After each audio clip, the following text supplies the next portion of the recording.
I definitely don't think I would have done it if my family hadn't have done it. I used to run and I used to feel that everything was in time with each other. Breathing through my nose was in time with my body, and it was all, I wouldn't say it was shallow breathing, but everything was in a rhythm, and it's completely different running like. I used to also have a bit of anxiety. I used to get very anxious about things. Very much now I'm not. Physically, I've never had a problem with my skin, which most people do. It's like Federer in a tennis match. You're not screaming, you're not shouting, you're not so vulnerable. You might think you're healthy, you might not think you're healthy, but there's no reason not to do it. It takes some work. I say this to my friend who's like, but people were very scared to come away from a conventional view of medicine and come away from the medicine. Why not do it? It's not going to harm. The only thing it can do is help. As much as you put into it, you'll get from it, I think.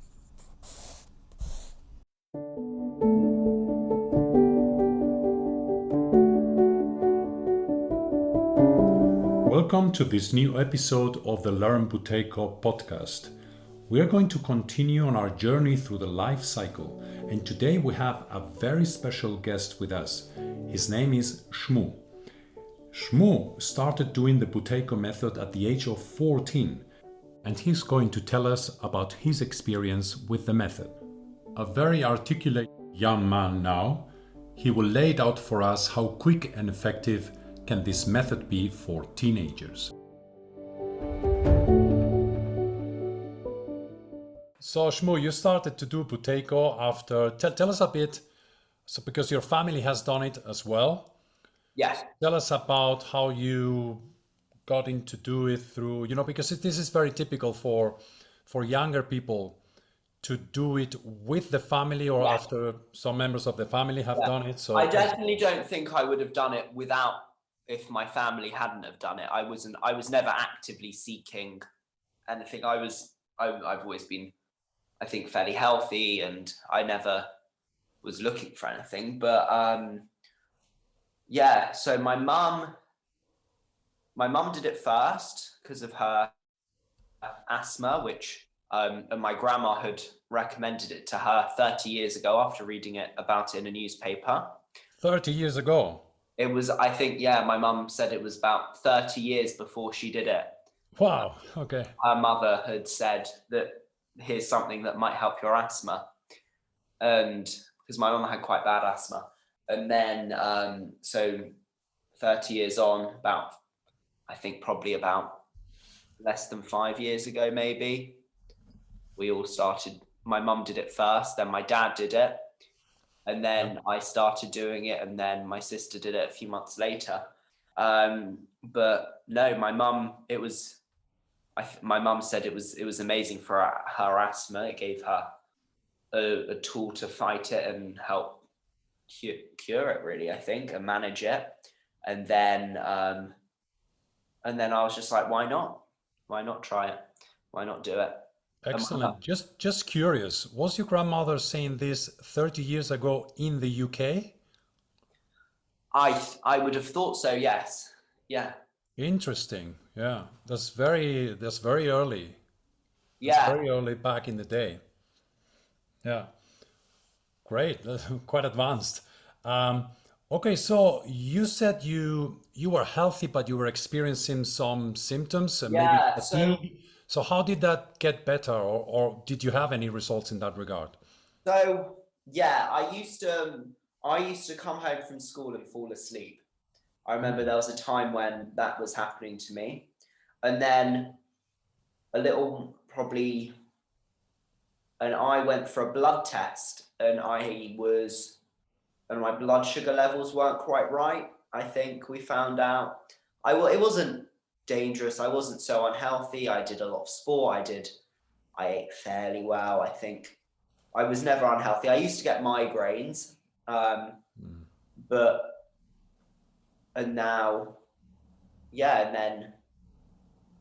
I think that was really the only unhealthiness I suffered with. But I would never say I suffered. I would never describe myself as being an unhealthy person, but there were periods that I was quite tired, that I just fall asleep, and I wouldn't really be able to do a full day. Sure, and the dynamics at school, or I suppose as well, right? Because Yeah, it I mean, used it's to be pretty intense. I'd be fine. It's a 6 hour day at school or longer, and I come home and I just crash on the sofa. I wouldn't be able to really do anything else that evening.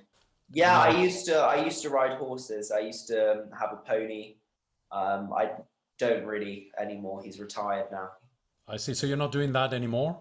No, I go up. The stables where I used to have him. I've got very close friends there, so I still see them, and I'll go up and Great. down and see him occasionally. But I'm not. It's not what it was. I used to be there all day, every day. Do you do any other sports? Oh yeah, yeah.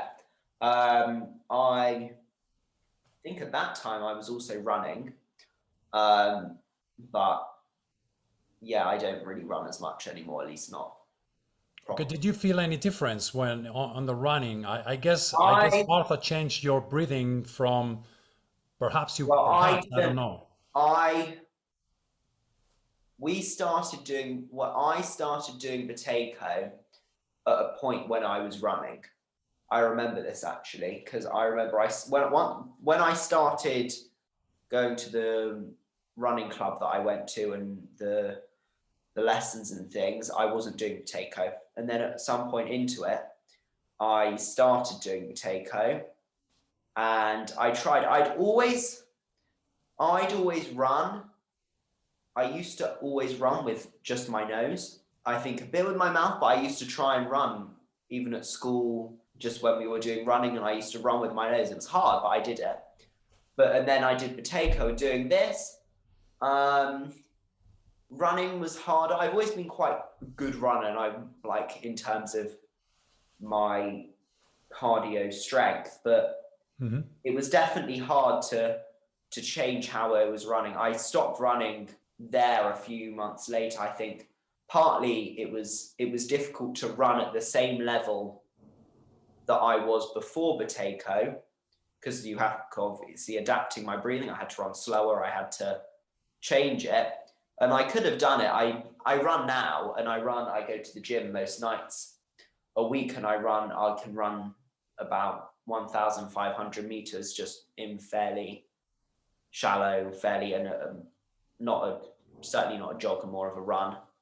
So now I can very much run with my nose, but in the early stages, I just started the method, and I was running maybe for an hour a night doing 800 meters, short break, 1,500.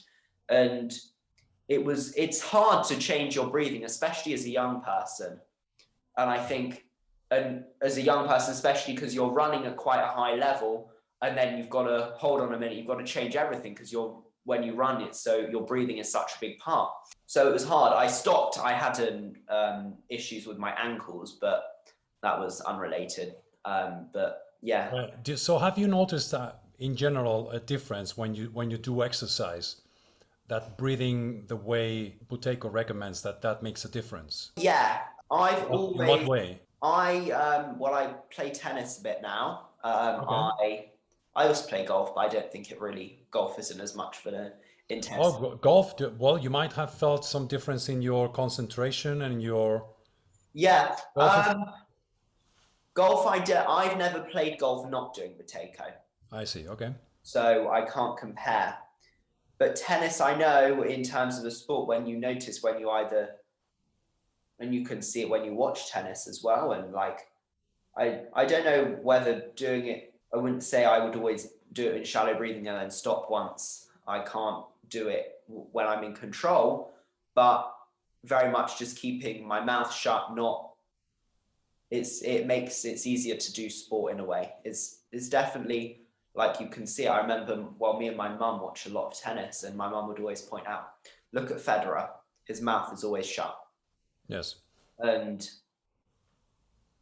I've never felt a need to play tennis, and I run a lot when I play. I'm not someone who stands still and plays. I'm not, but I try and always play with and it's just easier. You've got more clarity. You're not standing there panting. It's much easier to play a sport and think and do that when you're not lightheaded because you're over breathing.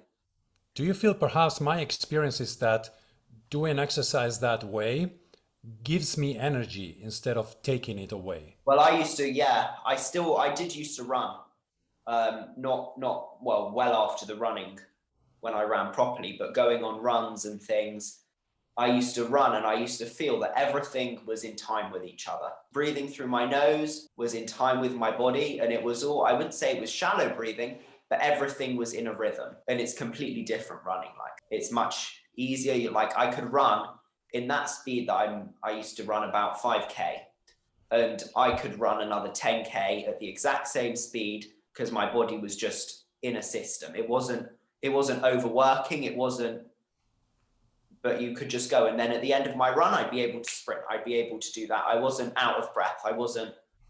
It got into a rhythm, and it's completely different. Yeah, that's interesting. Did you have the experience of starting really slow? You start very slow, and as time progresses, you can go faster, and then you can go in the end, as you're describing, really hard in terms of rhythm, in terms of speed, but the breathing doesn't change. It gives you the same sort of energy. Of course, you cannot feel it in your legs, but you don't have to change the breathing. Yeah. Well, when it gets faster, once it's all in a rhythm, it's just, if I want to go faster, you just do it. You're not thinking, okay, I'm going to now open my mouth and deep breathe and like breathe really hard so I can sprint. It's just, okay, now I'm going to sprint. I think now, well, I run on a treadmill at the gym for like just a few minutes, and I'd probably run at about just a bit slower than a sprint, and I just keep it, and I don't open, like, that's barely anything. Yeah, it's very interesting what you describe, because it's almost like you get into that rhythm of your breathing and you're in contact with the true engine of your body. When you don't have to think about how you breathe, when you don't have to, I wouldn't say you're thinking about how you breathe. I'm just thinking of, well, when I run, the rhythm of how I'm running, and it's easier. It's a much easier way to exercise if you want to focus on other things. If I want to focus on the angle my feet are when I run, if I want to focus on how high my knees are going, if I want to focus on any number of the things, and same with tennis. If I'm not focusing on getting my breath back and trying to keep fit in the points, and oh my God, I can't run there. I'm just thinking, no, this is, I'm thinking about how I want to play. I don't have to think about my body. I don't have to think about that. There's a whole factor that's out.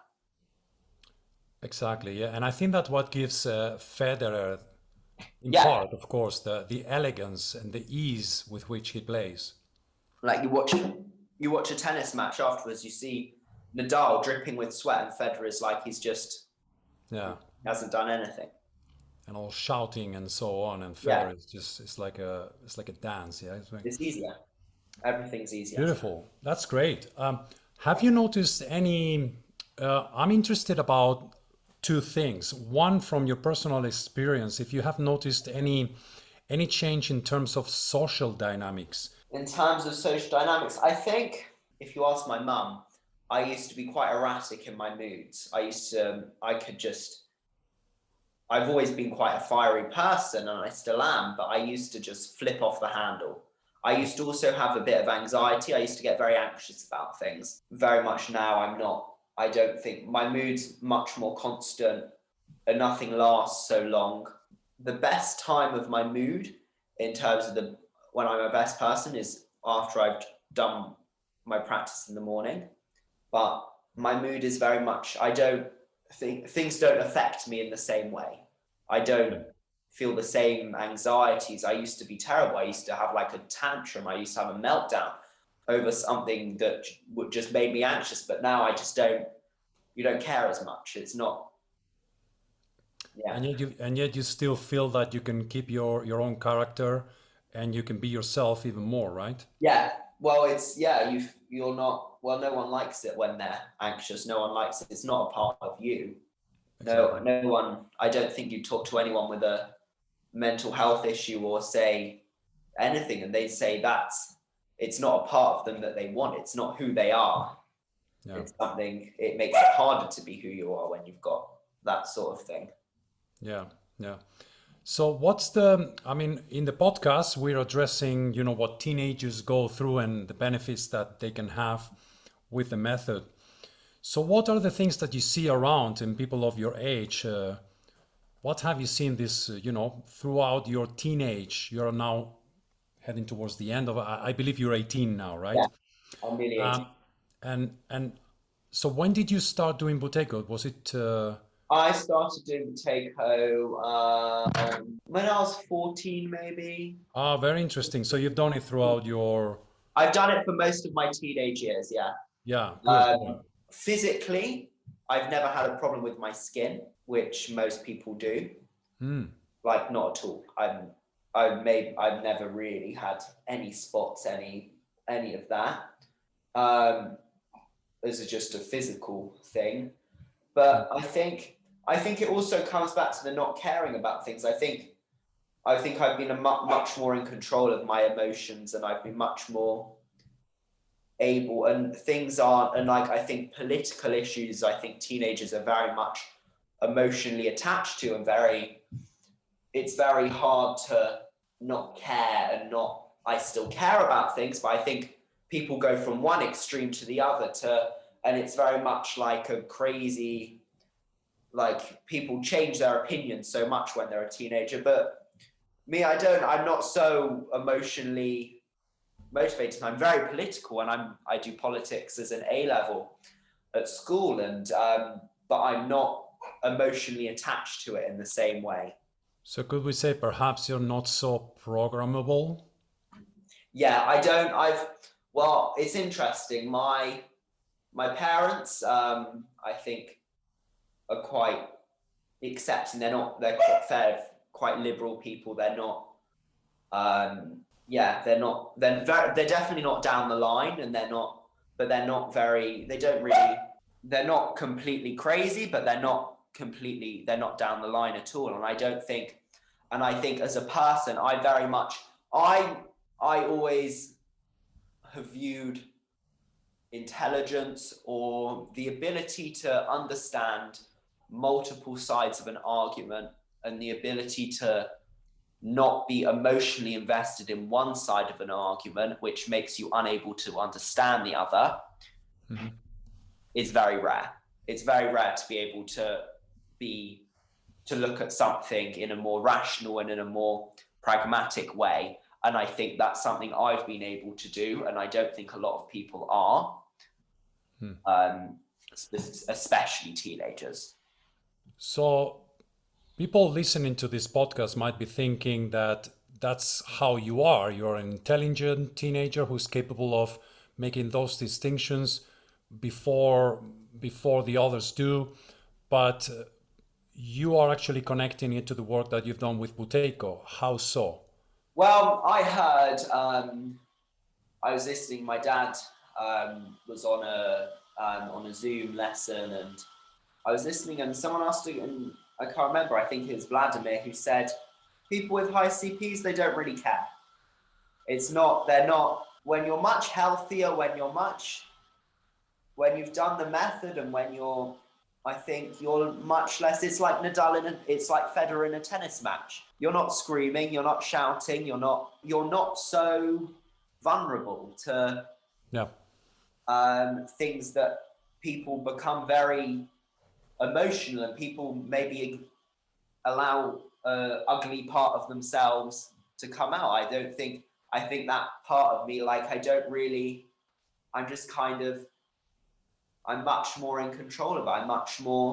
I don't feel as I feel like I can understand things, and I can talk about things, and I can care about things, but I don't need to be so emotional about things that I lose perspective. Are you conscious of the fact that your breathing is very connected to that aspect? Not so much. I don't really know. The only thing I've ever heard was Vladimir saying, or it might have been Christopher saying, that people with high CPs, they don't care. It's not. You're much more. That's what I've heard. I don't know. I think, well, a lot of people in I'm not sure. I don't. I've never thought about it in terms of my breathing until he said that, and I said, yeah, I don't. I very much. I don't. I'm not. Mhm. I'm not emotionally crazy and not crazy, just erratic. Yeah. Got it. That's very interesting. So from the work that you have done and from what you've seen around, right? Because there could be teenagers listening to this podcast, or maybe parents of teenagers who are listening to this podcast. From what you've seen around in other teenagers throughout these years that you've been doing Buteyko, what have you seen that could make Buteyko valuable for those people? Well, most teenagers are very, very unhealthy. Mentally, physically. I think I was quite a healthy teenager. I think someone getting migraines and being quite tired is definitely not the worst thing that a lot of teenagers have. Like, there's teenagers with, like, I know, I can think of, if I think of all of my best friends, I think I can think of numerous mental health issues. And I can think of also physical, can't remember the name, but like diseases, illnesses. So in general, you see that your friends and colleagues are sick, actually, right? Well, people, no one would say they're sick. It's just normal. People have mental health issues. Everyone has a mental health issue. But I think there's a difference between having a mental health issue. There's a difference between just being, times I'm upset, sometimes I'm angry. That's normal. That's human. But when you're having eating disorders, or when you're having serious anxiety, or when something's not right, you're not healthy. You're not healthy in your brain isn't healthy. Your nervous system isn't healthy. Physically, I know a lot of people that have, I don't know how many, a lot, but I know people that have immune disorder, perhaps, or well, lots of people have allergies. That's another thing. Yeah, for sure. Lots of people have allergies, and people. What about in terms of medication? Do many of them medicate themselves in any way? Well, people, yeah, there's on a basic level of painkillers and a lot of that. Everyone has painkillers in their bag. You see, this is quite amazing for us, because when I talk to Vladimir or Martha about these ages, they barely remember anyone being sick in any way, or even being slightly fat. Yeah. Oh yeah. Oh, and wait. I remember the same thing. And when you talk to me about what's normal in your age group, it's actually quite shocking. Well, wait, there's a whole nother thing. I could, in terms of people being overweight, 80% of people are overweight. And then 80%. 80%, I don't know. But well, you've got probably 60% that maybe are overweight, and then you've got 20% that have an eating disorder and are underweight, and then there's very few people that are just naturally, or in their natural life, and that regardless of how much exercise, just a healthy weight. It's very rare for people to be at a healthy weight, because also I think the weight that we consider healthy has gone up, definitely. And I think even me, I can say I've got photos on the wall from when I was 13, and I was by no means overweight. But I was chubby. There was more, like, I'm not thin now. I'm not skinny. I was chubby in my face. Like, yeah, I've lost weight around my face. It just happened naturally. I'm not like that just happened. That happened with my mum as well, my dad. My sister has Down syndrome, and a lot of people with Down syndrome are overweight, and it's very hard to maintain their weight. It's harder than for you or I, but she's not overweight. Yeah, I saw the testimony about your sister. Quite remarkable. Yeah, excellent. That's very, very good. So what about, when you see that friends and colleagues have these problems, could be anxiety, for example, do they get do you know if they get a specific medication for that, or is there an alternative treatment for that, or do they have any treatment? It's just simply something that you see that they're anxious, and it's something that you clearly see, but you don't know if they're getting any solution for that.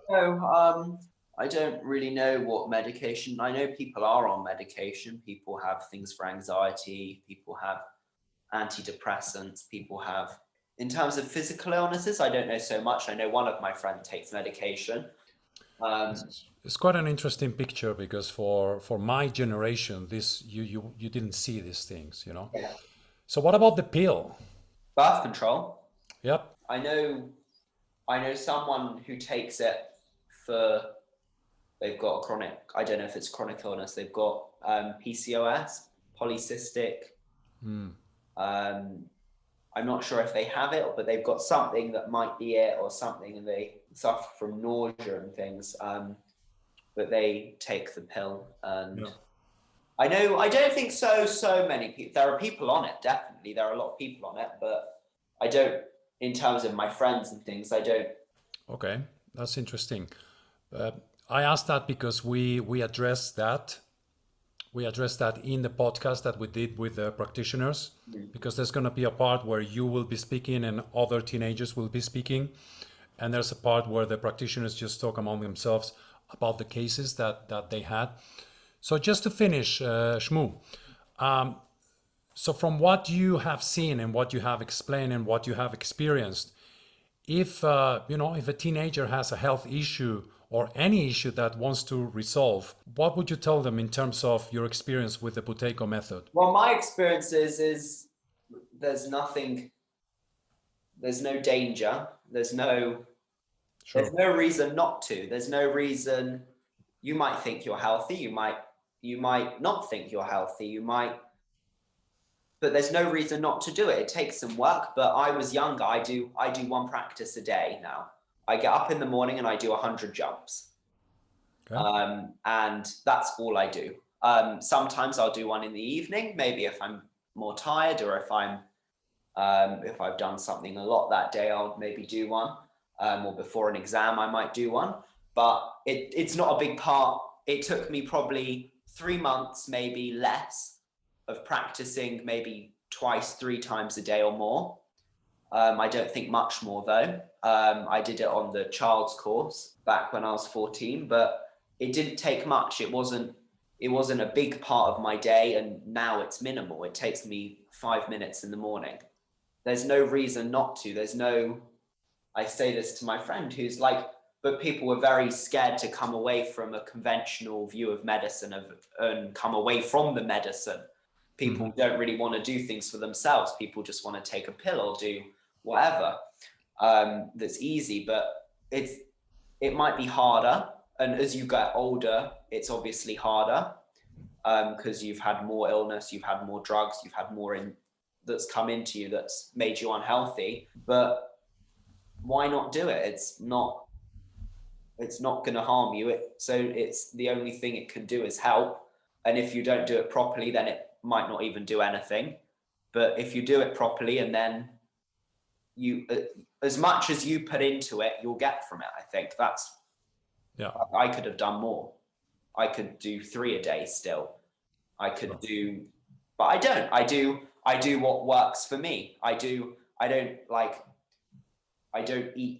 still eat things that I might be told that, like raspberries aren't going to be so good for my breathing. Eating chicken might not be so good for my breathing. I still do it. Maybe I'll do a set afterwards, or I'll do some jumps afterwards, but it's not hard. It doesn't take away from your life. The only thing it can really do is add to it, and you can do it how you want. Well, the key about those things you mentioned is that the key is to know that, right? The key is to know that they're going to affect your breathing, and you have a choice. Yeah. And you can regulate that. Because at the end of the day, it's your choice. You choose how much you put in, you choose how much you get out. That's right, but you have the knowledge, you see, and then you have a choice like, okay, today I'm going to eat chicken. I know that it's going to reduce my breathing, but I'm feeling pretty good and I like it, and I'm just going to have it. Sure.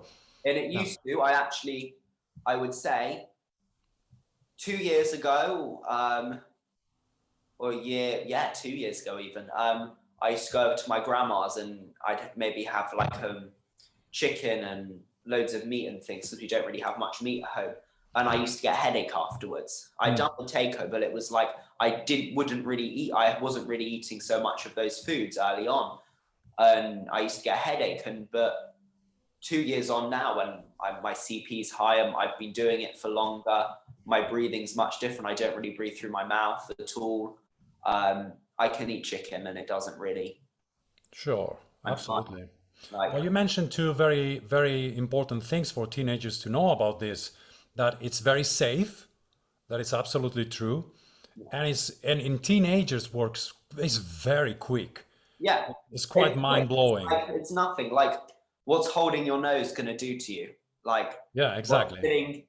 Like you're breathing, like you're practically meditating for 2 minutes. Yeah, what's holding your nose going to do to you? I love that. Absolutely. Like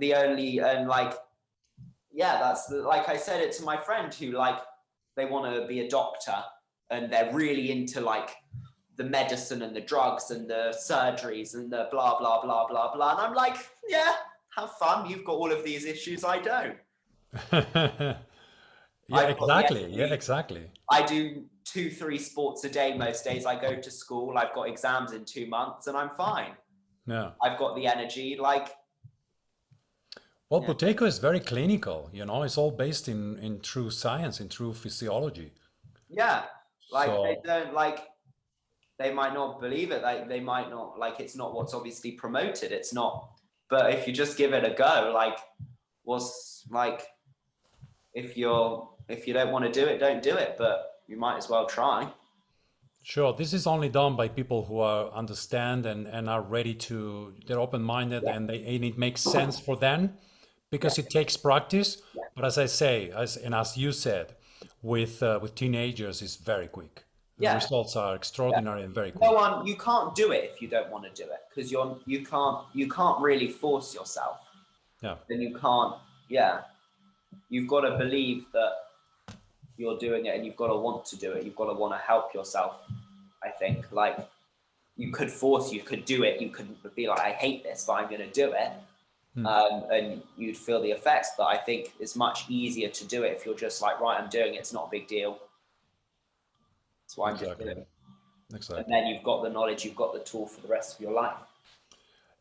Very important point. You have a skill that you have for the rest of your life. Yeah. And as a teenager, maybe you don't. I mean, you do, okay, but other people might not see what the benefit could be. But if you have that in your toolbox, maybe it will be very useful when you're an adult. Extremely useful. Yeah. Like, I just think if I can maintain it, if I can do my 100 jumps a day, or I had COVID, I did more practice, was I even ill for like a day or two? And like loads of people, even people my age, had been very ill with COVID. Like, I'm just like, that was easy. I got over it. I didn't even practice as much as I could have done. My mum had COVID and she was doing loads and she was over it like that. Like, she was in bed and then she was out of bed. But I didn't. I think I enjoyed sitting down for a while.